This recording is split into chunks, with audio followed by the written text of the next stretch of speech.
The Soul Cage by Anne-Marie Gallagher. It was made clear to me from the beginning that I wasn't being asked along for ballast. My role, the postgrad team leader explained to me, was that of resident skeptic. I was to function as an observer of their proceedings and a cooler, a check against the team getting caught up in the beliefs under review in the research. The perfunctory manner in which this news was delivered confirmed that this was not an initiative that had come from the students themselves. I was a box they had to tick. Nice. My role, as Professor Courtney explained to me, was to keep an eye on the psychology postgrads to make sure that they didn't get into any real trouble out in the field. Yes, he actually said it like that, with inverted commas around it, and agreed that yes, sigh, their proposal was weak, but added something to the effect of, what the hey, students have to be allowed to fail. The postgrads had chosen for their end of semester group project to observe a group of ghost hunters in action. If you want to know what these idiots get up to, go on YouTube and search under paranormal explorers. Personally, I'd categorise them under self-deluded time wasters, but there you are, that's why I was chosen. Because I am not down to earth, I'm positively subterranean. There is no space in my world for people who get on the ugly end of a camera, squeal about an imagined touch, they should be so lucky, or a bit of radio interference that they claim to be warning them to get out. Call me fussy, but in the case of audio phenomena, the recordings have to be technologically washed and amplified before sounding like language at all. The paranormal explorers, also known as people who can't get laid, tend to leave this fact out and present it as happening in real time. Yes, you know who you are. The project field trip was going ahead on the grounds that, according to the research committee, the group had presented a reasoned argument for first-hand observation. They advocated for in situ obs as the best way of collecting the type of evidence they were seeking, the intention being to gather and record interactions between people in the ghost hunting group. The postgrads wanted to observe how individuals in a group situation negotiate gaps between belief and empirical evidence. The eventual aim was to classify the modes of negotiation being employed. So the ethics committee passed it with, as you'd imagine, some pretty stringent conditions, one of which was a member of staff being present for the duration of the trip. For the benefit of the hard of thinking, that would be me. We all gathered in the uni car park early on the Friday morning, the timeline of the trip being a long weekend spent in a pre-selected location in Lancashire. It would be nice to be able to say that we had a jolly trip into the County Palatine, all cheese sandwiches, lashings of ginger beer, and perhaps some ironic tunes blasting out, you know, Ghost in My House, Highway to Hell, Sympathy for the Devil. In the event, it was exciting as a slow afternoon at a paint drying competition held in a cemetery. Perhaps less so. In a graveyard, at least you have the pleasure of reading the tombstones, the old names, the dates, and playing the ever-popular game of platitude spotting. I tried reading the group in the bus instead. We had been introduced in pre-trip planning and prep meetings, and I had already formed some ideas based on those. There was Hannah, the designated driver, solid and dependable, and for that reason overlooked by the rest of the group. She seemed too sensible for this waste of time, but I smelt a whiff of neediness there. She wanted to belong, even if it was with people who spoke over her and used her for her lugging skills. I half pitied, half despised her, half hiding there behind her hair and her specs, tucked away in a boiler suit tucked into her docs. Oh well, at least the group had someone dependable, someone to rely on. I mean, I don't think that with a goodwill, several pints and a following wind, a well-intentioned liar would ever call me either. Sitting across the aisle from her and neglecting to pass her swigs of water or boiled sweets while she was driving was the male lead's best friend, turning round constantly to catch what his glorious leader had to say. Zach was a poor man's Ron Weasley, if Ron Weasley was an overexcited, footprint-worshipping fanboy in love with Harry Potter. My mother would have called him a lickspittle, and should have been right. The Harry of the group really was called Harry, not kidding. And if he didn't have a scar on his forehead at this point of the trip, I predicted that he certainly would by the end of it. He was with Eve, the academic high flyer of the group, but clearly had a thing for Kirsty, who in turn flirted silently with him, no doubt believing herself safe from being spotted by scholarly, distracted by study Eve. But I had seen a fire in Eve's eyes, aimed primarily at Loverboy, who I reckoned was overestimating his own charms and underestimating his girlfriend's capacity for violence. If you think that brings us to me, you're wrong. I am the narrator, and I'm pretty sure that anyone reading this is intelligent enough to form an opinion of who and what I am. So that's me for you. But if you want to know more, you'll just have to work it out for yourselves. Let it be known that the only reason I was with them in the bus was to ensure that health and safety regulations were followed at all times, including and especially in transit. Otherwise, I would have been comfortably ensconced in my own little Citroen, listening to Radio 4 and eating Percy Pigs without being made to feel that I should share. But no, I had to babysit a bunch of 20-somethings and watch over them meeting up with a group of Yvette Fielding wannabes. Ethics Committee, I hate you, official. In my function as observer, I listened in on the scuttle. Now, the reason for this is as follows. Pre-existing attitudes to things that go bump in the head had to be noted down by all participants at the beginning and end of the field trip. In addition, the postgrads were required to complete journals at the end of each day, noting down their emotional and physical experiences. They had, of course, lab notes, numbers and scales to work with, but the touchy-feely journal was included due to the nature of the research. These and the questionnaires triangulated with my observations of the group's interactions with the Scooby Gang, paranormal investigators, they imagined, would help to eliminate much of the bias that intrudes when dealing with core beliefs. However, Professor Courtney had thrown them one bone, which was that I would also observe the postgrads themselves, their in-group interactions. In short, just as they were recording the interactions between the paranormal investigators for later study, I would be recording the interactions between the students themselves, checking for undeclared biases in relation to an alleged hereafter. After what he had said about students being allowed to fail, I was a little disgusted by this cowardly concession. But he reminded me that the research committee may well hold him responsible if the outcome was irredeemably bad. He meant, of course, that if the project failed within a respectable value of fail the first time, there would be an opportunity for them to resubmit following advice. I understood this line of thinking. There were some in the school who would be only too happy to accuse Professor Courtney of bringing the university into disrepute if it really did go badly.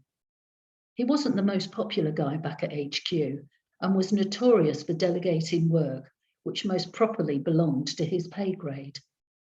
Only my humble position of associate lecturer prevented me from telling him that if he was responsible, it should be he undertaking the supervisory duty he was palming off on me.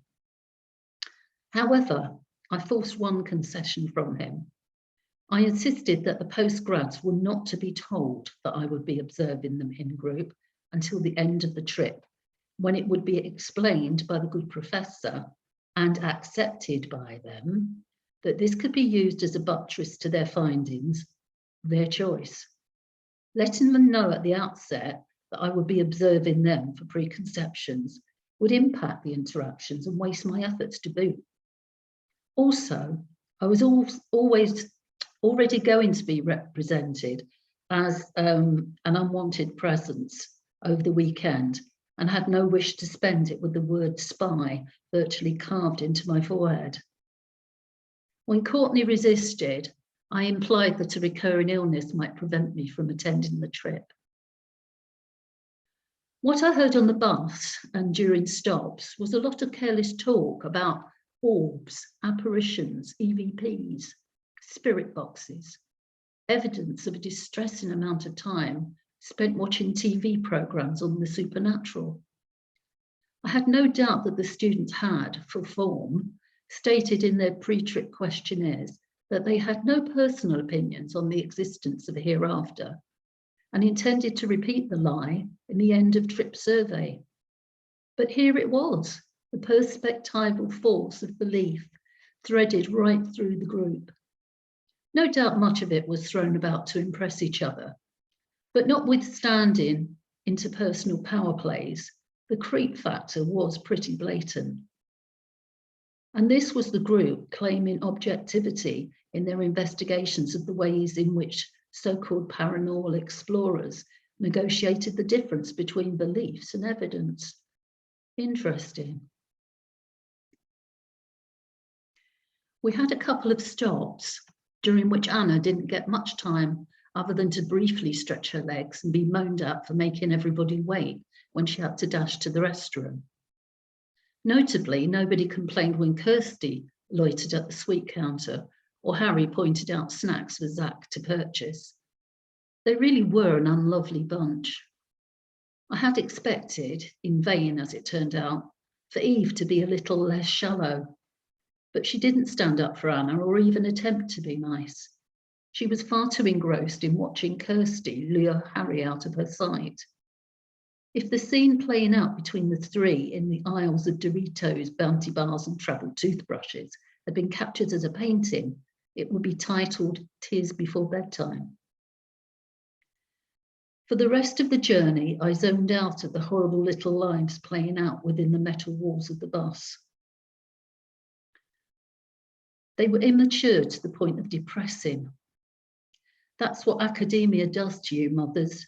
Don't let your babies grow up to get letters after their names. The only true title after BA or BSc is AH.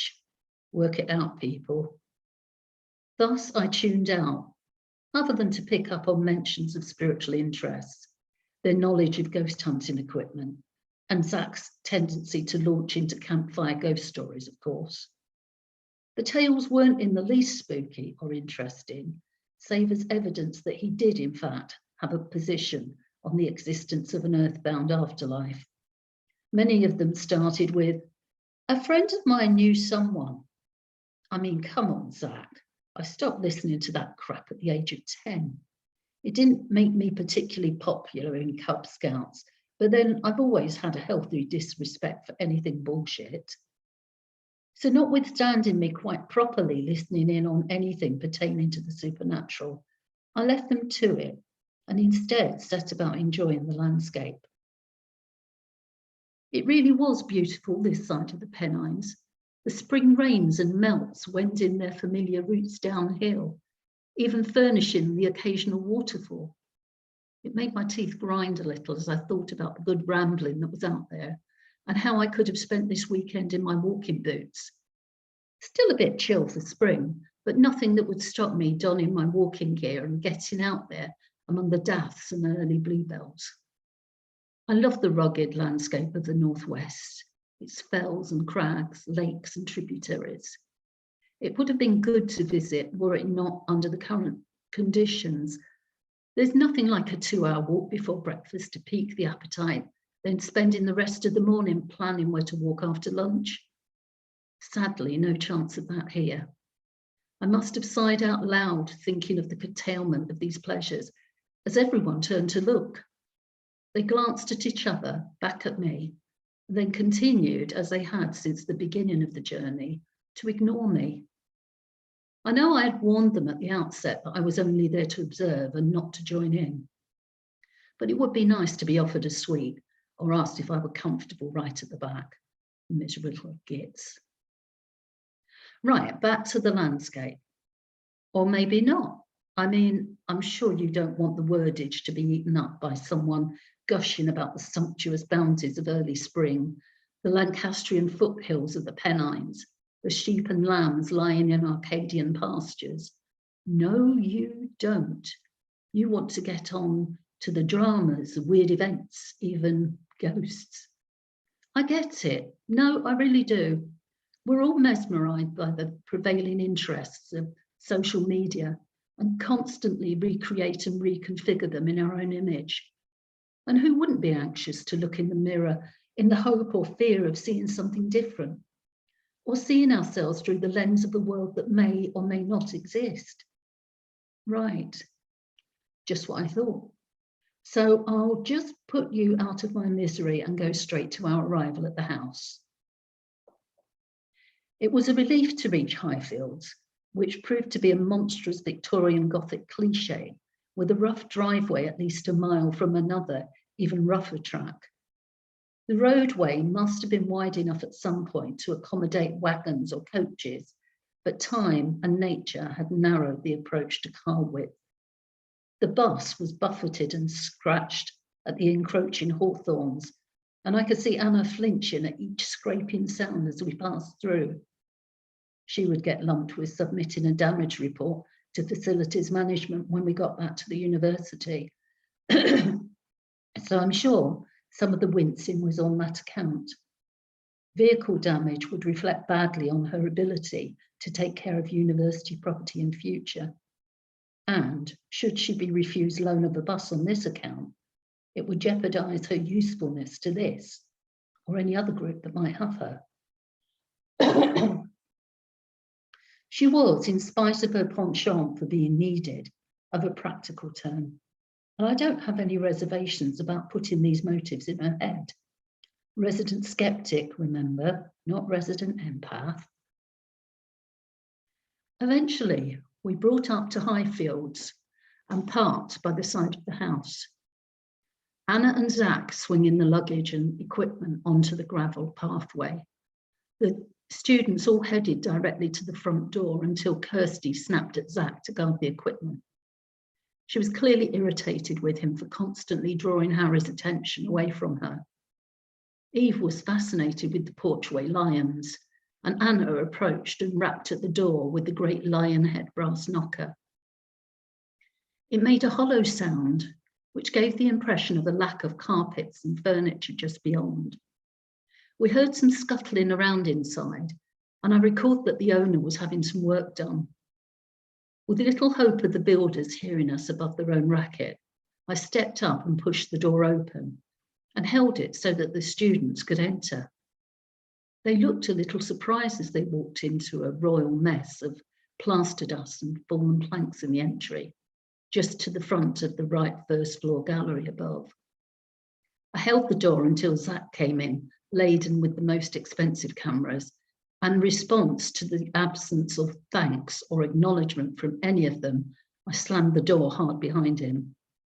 They hadn't spoken a single word to me all journey, so I wasn't sorry to make them jump, ignorant little sods. The inside of the house reflected the format of its frontage. Just as the outside resembled two terraced houses to the side of an enormous central building, 20 windows at the front of the middle section, I counted. The downstairs hallway housed a grand central staircase, which branched off to the right and left to the upper floor. The central steps appeared to continue straight up, and as we found out later, led to other levels and swung off into east and west wings. There were steps and corridors leading to side rooms, and in the east wing, where the building work mentioned by the owner was taking place, two upper level galleries that looked down onto a hall on the ground floor. This must have been a ballroom at some time. I found this out later, of course, when, against all advice, I did venture there. Off to the west side of the building and on the ground floor were dining rooms, drawing rooms, and small side rooms and parlours. These were all furnished and carpeted beyond the main hallway. The style of the mantelpieces and hearths were very much of the period. Overblown decor, heavy and dark wood and stone. Not very welcoming. The dining furniture was likewise clumsy, ornately carved and more for show than comfort. The one really bright spot downstairs was the kitchen, which, in comparison with the rest of the house, was plain and practical. It seemed that someone had broken cover from the house style, early mausoleum, and modernised at some point in the 20th century. Here were fitted units, counters, cupboards, and thank goodness, a working fridge and freezer. The modernising theme didn't run to a central island, but instead the kitchen sported a large and solid farmhouse table, thick as a butcher's block, scrubbed and ready for business. 12 equally solid chairs were placed around it. On opening the fridge freezer, I was pleased to see that someone had left some basic supplies, milk, bread, spread, etc. In the cupboards, there were even biscuits, tea bags, and a couple of jars of instant hot chocolate. Boxes of candles were found next to a first aid kit. Everything you needed, in fact, for a group creep out. As the students all headed towards the other downstairs rooms,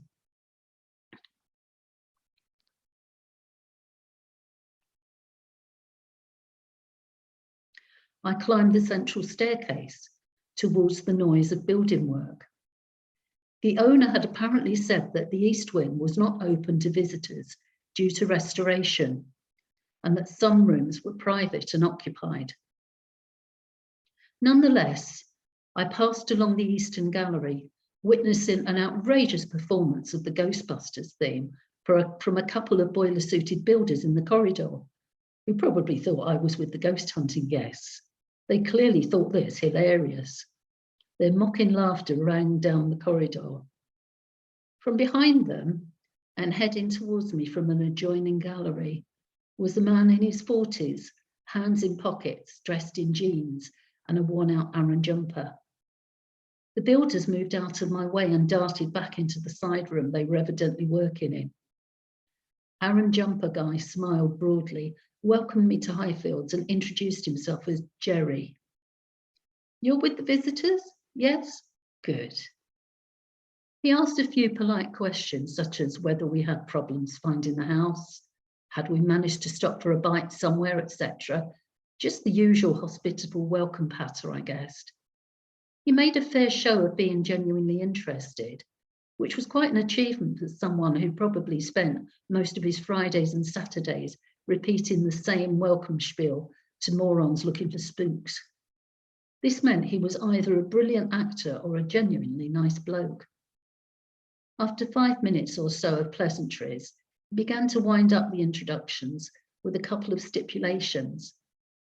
First of all, unpredictably enough, he warned me that the whole group should be careful around the right side of the staircase in case of tripping over rubble or getting under potential ceiling collapses. Secondly, the east wing was henceforth absolutely verboten. Further, he assured me that he would be staying out of the way all weekend. If anyone needs advice or help, you, can just come find me, but do be careful. This building isn't that old in the great scheme of things, but it still might spring some unpleasant surprises. He made to leave, then turned back, smiling. "You mustn't mind the rattling and rolling that goes on in this old pile of stones," he advised cheerfully, "though it seems to excite some of our visitors no end." The expression he used, "our visitors," struck me as rather proprietorial. "Are you the owner?" I asked. He waved the suggestion away, a little wistfully, I thought. "Owner?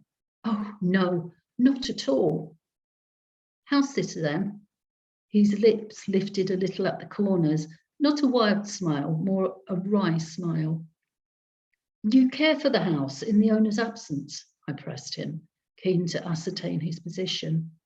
He hesitated a little, then agreed that yes, the house was in his keeping, though he sometimes wondered whether it was the house that was keeping him.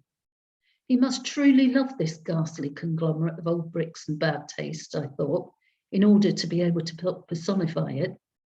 Damned if I would, it was pretty hideous, but people are funny that way. He gave an end of conversation nod, then turned back the way he came, silently making his way along the forbidden hallway. The east wing was cold, I realised as I watched him go. Downstairs, in the meantime, things were heating up. There were already arguments looming about sleeping arrangements and cooking rotas. Predictable given this lot, but more quickly than I could have imagined. Of course, this was the way that tensions in the group would play out, through allocation of space, food and property. They were like a wolf pack, really, though without the honesty or innate ability to prioritise the pack. When it came to accommodation, Anna, who really had a very low bar when it came to personal expectations, was the only one of the group satisfied with her lot. As for the rest, Zach wanted to keep Harry and Eve in separate rooms almost as fervently as Kirsty did. Eve carried her knapsack upstairs and placed it in the best single room. Kirsty found a room that suited, only to complain when she saw the superior appointment of Eve's choice. Eve had bagged an adjoined chamber. She invited Harry to bring his own luggage up, thus forcing him to refuse the ever-worshipful Zach's attempt to carry his bags up for him. Eve pointed out the room attached to hers by a Jack and Jill bathroom, and an alternative, a single room away down the corridor. She appeared to be offering him a choice, but was actually calling him out. Naturally, Harry couldn't deliberately choose the room away from Eve's without openly offending her and appearing to be a jerk at the first water. So with Kirsty giving him what I understand is colloquially called the evils, he took the adjoining room, silently reinstating his commitment to the more established relationship. Eve won, Kirsty nil. Whilst the students exercised their right to arrested adolescence, I found a perfectly adequate room at the end of the corridor. It was a beauty, actually, with a double four-poster and chintz cushions, curtains and bedding covers, the whole matching shebang. It even had a window seat that gave out onto a splendid view of the front drive and bordered lawn. In fact, I was able to witness the arrival of our ghost hunting friends. They probably wouldn't be very happy with us having had the first choice of accommodation, but hey, you snooze, you lose. I strode past the other bedrooms from whence various shades of resentment were audible and went downstairs to greet our merry band of ghost botherers. The first two guys through the door immediately started to inspect the staircase, discuss camera points and tech placement. I introduced myself and warned them against the east wing and the rubble, but they carried on regardless. The young woman who floated in behind them smiled broadly at me. I say floated, not just because of her flowing garb and long, fine hair, but the easy, natural grace with which she moved. "Oh, hello," she piped, head tilted to one side, looking as though she was either trying to remember where she'd seen me before or waiting for me to recognise her. Whatever the case, it was nice to have my existence acknowledged and have someone speak to me. "Hello there." I posed a slightly Antipodean intonation to tip her the chance of introducing herself. "Oh, sorry, I'm Lily. I'm with these two techies here." She gestured towards the two tubby-looking bearded guys on the staircase. On closer inspection, she seemed closer in age to me than the postgrad bunch and her colleagues. Good, another grown-up. "You're part of the paranormal exploration group," I stated. "Yes, I know," she rejoined. "Ah, a fellow smartass. Not sure if there was room in this situation for more than one, but I immediately liked her. I'm with the other lot as observer." "You are you?" Her eyes and nose crinkled as she smiled. It was a nice smile. Yes, I am here to keep an eye on proceedings. I might also be a go-between for all of us, with the occupant on the first floor. He's warned us all off the east wing, but apparently will allow me to seek him out if absolutely necessary. His name's Jerry, I added rather lamely at the end of this gabble. I didn't know what unsettled me about this woman, but I was babbling like a loon. She didn't seem to mind. In fact, her face lit up. Oh, you've met him, have you? I wasn't sure if he would still be here. Maybe he's just too attached to the place to leave. I know for certain he's had opportunities. Oh, you've visited before? Yes, but not with these jerks. She gestured towards thing 1 and thing 2, all togged out in black beanie hats and nerd-themed clothing. They were pointing out different spots for equipment, speaking only to each other and ignoring us. Well, they seem sociable, I sniped. Wonderfully uncharming, she concurred. They actually introduced me as their sidekick. Sidekick? They actually referred to her as their sidekick. They needed a good slap. Well, that's brothers for you, added Lily. They were her brothers. The ugly twins had obviously been paddling in the shallow end of the gene pool. Half-brothers, she clarified. She seemed to be reading my mind. Oh, hang on. Yes, that's right. For sidekick, read psychic. Damn and blast. The first really interesting woman I had met in aeons, and she turns out to be a cheerleader for the woo-woo gang. How did she do it? Like most cold readers. She was reading my body language and, coupled with the social script for introductions, happened to hit on responses designed to impress lesser intellects. I was narked, really narked, I admit it, and disappointed. I rose above it, as they say, and politely excused myself to seek out the postgrads, who must have heard the minivan arrive. Before I'd gotten 5 paces, they swung into the hall and brushed me aside to introduce themselves to the new arrivals. Sure enough, Lily's brothers introduced her as their sidekick. Not far behind Lily, another member of the Ghostbusters team joined us, a much younger kid, Gavin, warning us that he was the handheld guy. I had a split-second vision of him being a sort of human Labrador, a support dog type who calmed paranormal explorers as they sought out proof of life after death in creepy locations. Lily quickly cut in. Handheld camera, that is. He's not here to hold our hands if we get scared. She looked pointedly at me. Coincidence, not buying it. The expression on my face must have said it for me as she whispered to me beneath the hubbub of introductions between the postgrads and post-lifers. You really are stubborn, Max. I'll give you that. I did get pause then. I hadn't given her my name. Oh, she must have seen it on the list sent to the Ghostbusters team from Eve, who'd sought contact initially. No, you weren't on the list, she said aloud. What? It was posted before the supervisory spot was confirmed. I think perhaps you were not the first choice and didn't know this. Damn and blast this woman, how was she doing it? Well, I wasn't encouraging it. Look, Lily, I know all about cold reading, so this is a fair warning to you that I'm not impressed by it. Now, I'm not in the mood for this psychic nonsense. I've had a day of people being rude, this lot ignoring me, not a please or thank you from the lot of them. The builders taking the piss. I hesitated now, wondering if in fact I'd said enough to make my point.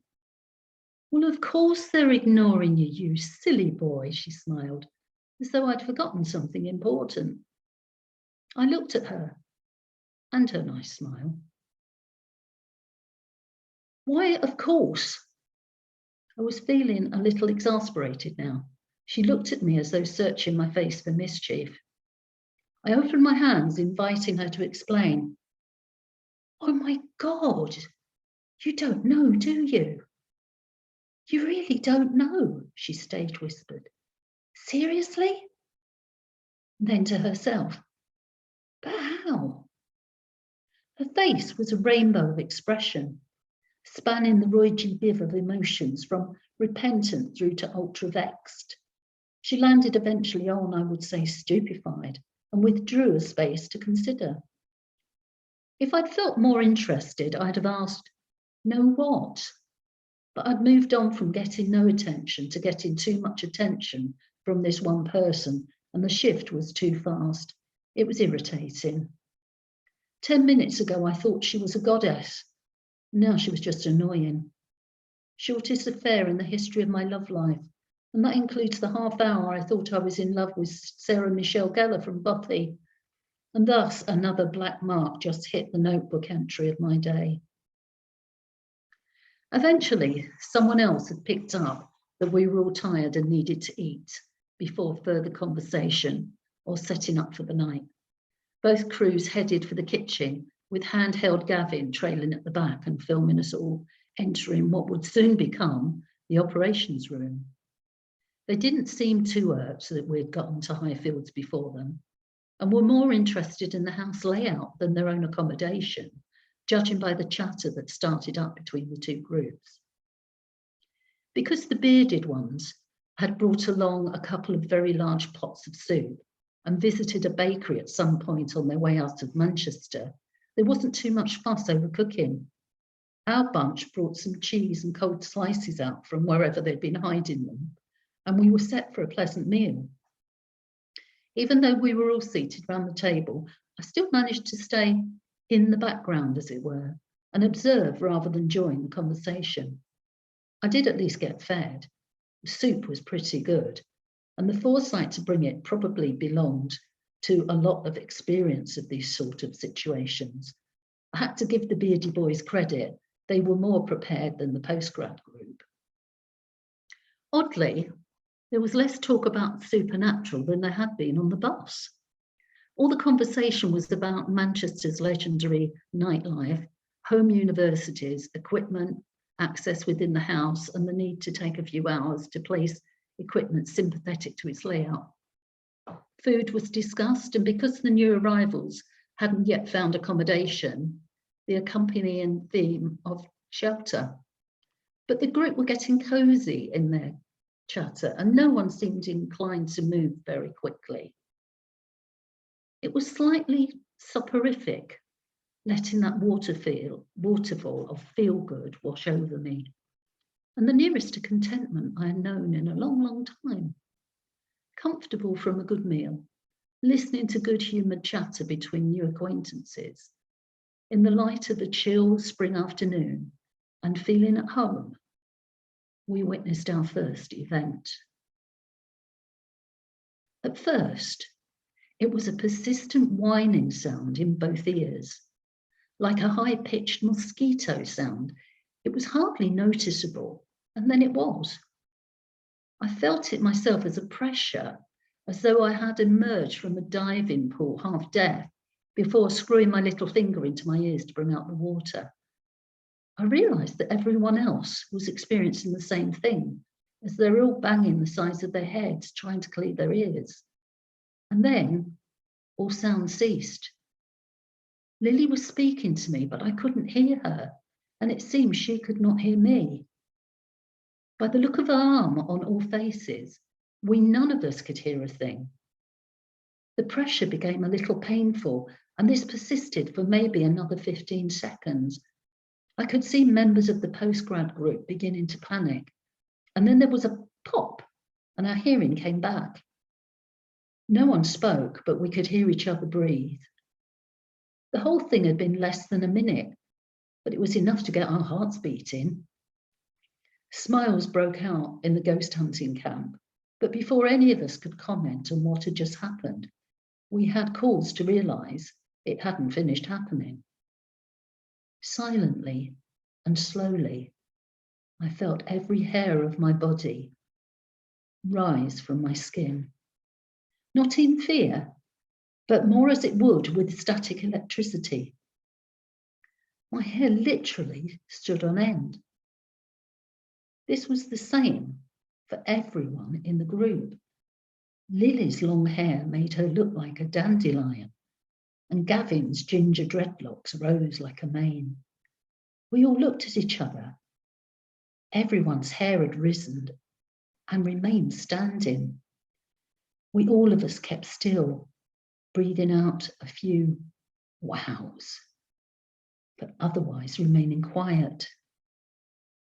Gavin remembered to film us with our hair pointing to the ceiling, but otherwise no one moved. It was as though we had all rubbed our heads with balloons, the way you did at parties when you were a kid, and some unseen hand had passed a giant balloon over our heads. Yet this was real. We weren't just witnessing weirdness, we were experiencing it. The realization that this would be horribly difficult to fake suddenly struck me. And at that point, Lily looked across at me, her face serious, concerned, and nodded.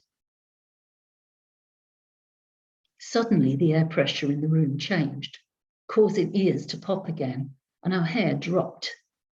There was a unified gasp. Between this and the expressions of wonder and relief, a nanosecond of certainty, an instinct that turned out to be absolutely correct. That this was just the beginning.